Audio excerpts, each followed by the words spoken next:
Welcome into another episode of Tailgate Talk SEC. I am Will Thomas, and we are continuing our schedule breakdown, schedule prediction series today with the Auburn Tigers. So Auburn, they had Hugh Freeze last year as their head coach and all of that elite talent. And not much of that is back this year, right? They fired Hugh Freeze and they hired Alex Golesh, and I'm not sure that there was a transfer portal exodus anywhere in the country like there was at Auburn, with just how many elite players on both offense and defense at just about every position left.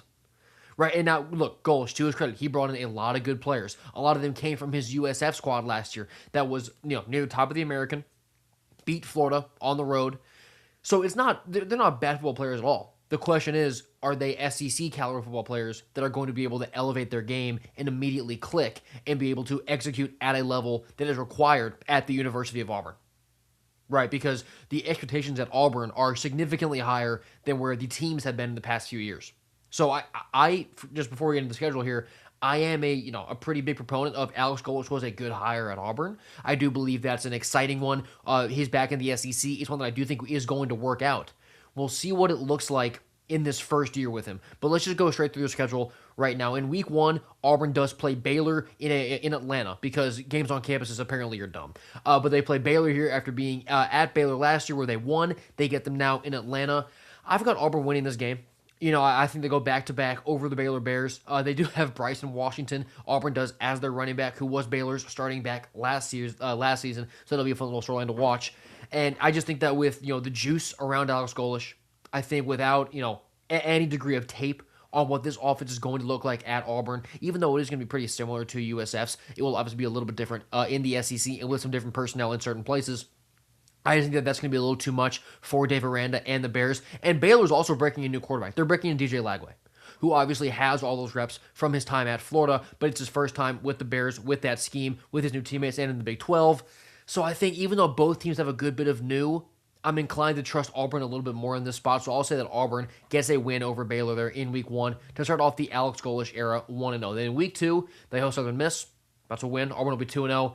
Then in week three, is one of the most important games in the country for both Auburn and for Florida, who they're playing. Auburn hosts the Gators in week three, and the reason why I say this is so important, for Florida, this is their first test of the year. They play two cupcakes in the first two games, and Auburn, they get tested by Baylor, but this obviously is their conference opener, as it is with Florida's. Two new coaches who both come up from power level, from the Group of Six level up to the SEC. This is the ultimate launch pad game for whichever team wins this one. It's 1-0 in the SEC against another first-year coach, which, fair or unfair, as those two careers progress, they will be measured against each other because they came in at the same time. So the head-to-head's obviously incredibly important. And what's interesting about this game, too, is that it's almost a rematch from when Florida lost to USF in Gainesville last year because of how much USF is going to be on Auburn. So it's really interesting from that dynamic, but this is just so important for both. It won't get a whole ton of national attention, I don't think, because even if both teams are 2-0, neither one's going to be ranked. But it's such an important game for both of these two team seasons because whichever team wins this game, if that sets them going, I do believe that both teams have the raw talent, if everything goes well, to knock off some good teams in this league. And winning this game is a massive start to being in the mindset, in the headspace, and have that confidence that you can go beat anybody. In this spot, it should be an incredibly good game. I'm inclined to lean Florida because look, going up and down Florida's roster, right, I talked about how much Auburn lost in the portal. Florida didn't really lose their great players in the portal. They lost to DJ Lagway. And obviously losing a quarterback is big. But both teams on that logic are breaking in a new quarterback. And the Gators kept Dallas Wilson and Jaden Ball and Jaden Woods and Miles Graham. You can't really, Auburn kept Jeremiah Cobb. And they kept some pieces on that defense, but Auburn was significantly more gutted than Florida was in the portal. So for that reason, I think that Florida's talent overall is probably going to be a little too much for Auburn in the spot. Now, the pushback on that, which is hard, it's fair, is that the talent on Auburn is the talent that beat Florida in Gainesville last year, and that is true. But Billy Napier was the coach of Florida last year. So everything about this Gators team is going to be different because not even saying that John Summerall is the second coming of Nick Saban. He's just not Billy Napier. So I believe that with a non-Napier factor on Florida's sideline and a talent gap that is, I think, large enough in this spot to really matter, I'm going to say that Florida wins this game, and Auburn has handed their first loss of the Golesh era in their home conference opener. But then in week 4, coming off of what I think is going to be their first loss, Auburn will host Vanderbilt. I've got a win here. This is where I have Alex Golesh's first conference win. Vandy, I think Vandy takes a bit of a step back this year, which sucks because I really like Clark Lee. I love what this Vanderbilt program is becoming here in Nashville. I think this is a step back here because you lose Pavia, obviously. You lose a guy like Eli Stowers. You lose a lot. And Trey Richardson, the receiver, he hit the portal. So there's still a bunch of really good pieces on that Vandy offense. Junior Sherrill is at a receiver. They have both their running backs back in Alexander and Young. Jared Curtis, I think he's going to be an incredible player. So much talent. He looked very impressive to me at that spring game. This is going to be his first road start. His first road game. And Jordan Hare is always Jordan Hare. It doesn't matter who they're playing or what the record is. Jordan Hare is going to be a lot.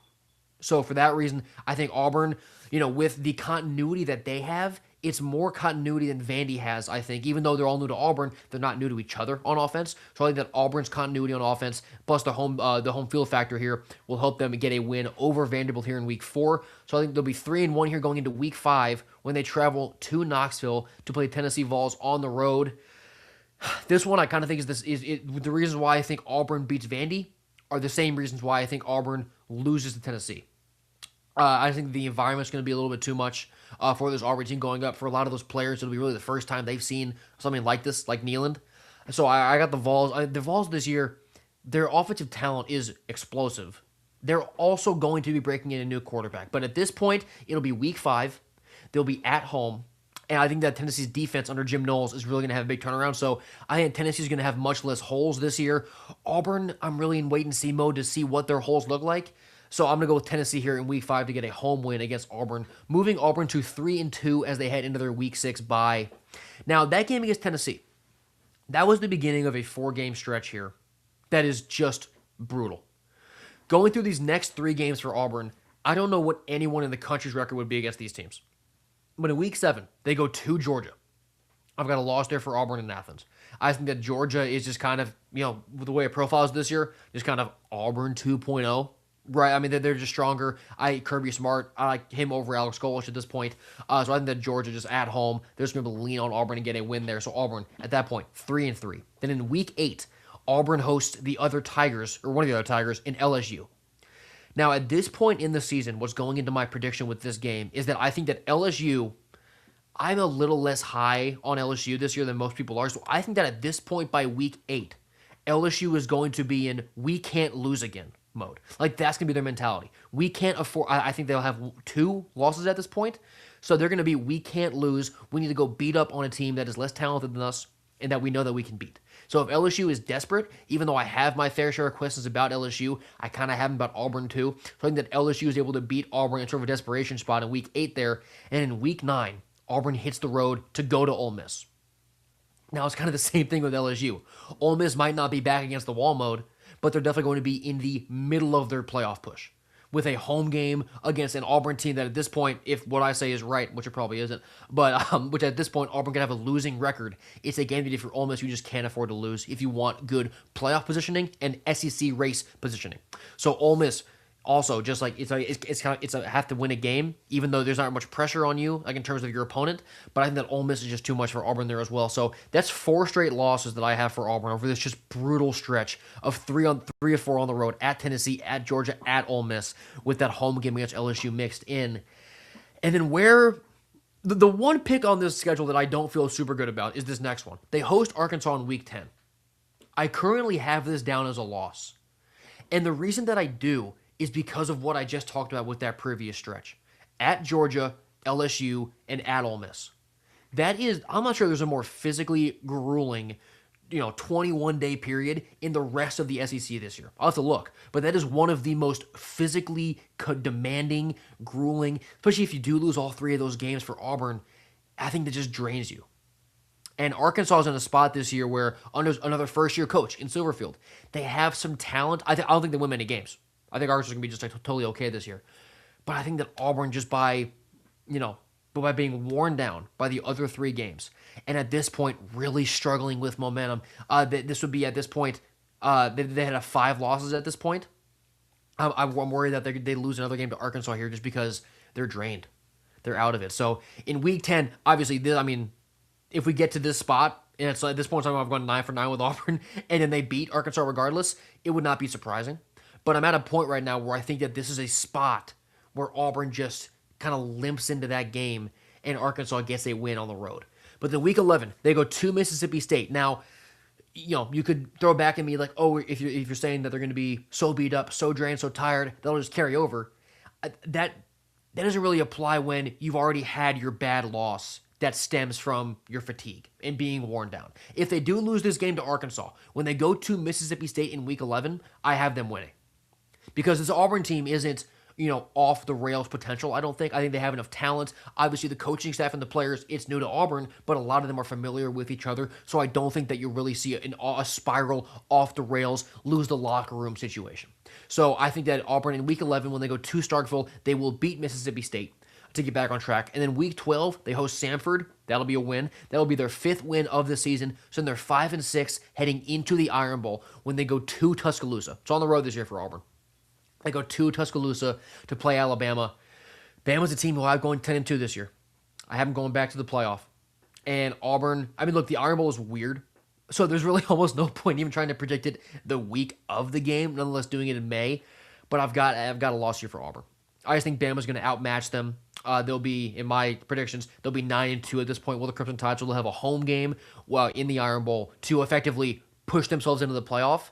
I have a hard time believing they lose that game there in that spot. So I think that Bama's able to take down Auburn there in week 13, which puts Auburn at 5-7 for me on the year. Now, that is not great, right? Especially at a place like Auburn where I brought up their expectations. That's not the bar. But I said it earlier too. I do believe that Golesh is a good hire, and I think that he gets things going at Auburn. But with the way that the schedule lines up this year, right, it's not even like they play, the entire top half of the conference, nobody else, because they get Florida, who's a wild card. They get Vandy, who might regress. They play Arkansas and Mississippi State. But the fact that you go Tennessee, Georgia, LSU, and Ole Miss consecutively, and 3 of those are on the road with a bye week in the middle, but just the way that the schedule is set up, as opposed to what it consists of, is what makes it so hard for me to really see Auburn stringing together a bunch of wins this year. So 5-7 for Auburn, it's not ideal. Fans won't be thrilled, but I do believe that in those wins, when they beat Vanderbilt at home, if they do beat Baylor in Atlanta, you'll see those flashes. You will see the positives. You'll see why Auburn brought in Alex Golesh. And there'll be tons of turnover heading into the next year as well, because a lot of those USF guys, they have 1 year left. So it'll be a lot more turnover, a lot more new again. But if Golesh is able to show a proof of concept on the field here with the Tigers in year 1, he can really start selling the program, selling the team, and put together an even more talented roster next year. So, I'm a little bit low on Auburn's overall performance this year. Or sorry, not necessarily performance, but really just win-loss because of how that schedule lines up. But I do believe that Auburn is in good hands with Alex Golesh in the future. And that'll do it. I've got Auburn going 5-7, a bit of a, not the most exciting year for the Tigers, but I do believe you'll have reason to believe they're down on the plains after this fall. So tomorrow, we've got Florida, their full schedule breakdown coming out. I'm going to keep doing these daily, and I'll be doing college football and SEC preview content every single day until the season kicks off. So if you have been enjoying all this, or you just found me here and you like this one, subscribe to me here and follow me on Twitter. I've been Will Thomas, and I will see you next time.